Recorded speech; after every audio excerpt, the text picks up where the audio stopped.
সময়টা যেন থেমেছিল একটি গ্রাম্য মায়াময় পরিবেশে।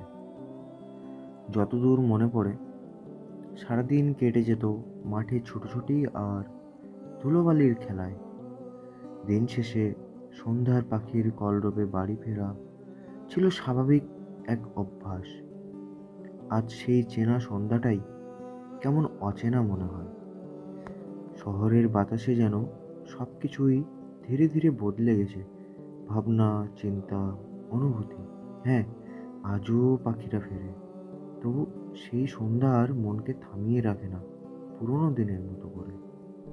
বড় শহর, বড় বড় বাড়ি, বড় বড় গাড়ি, সবই কেমন অপরিচিত লাগে।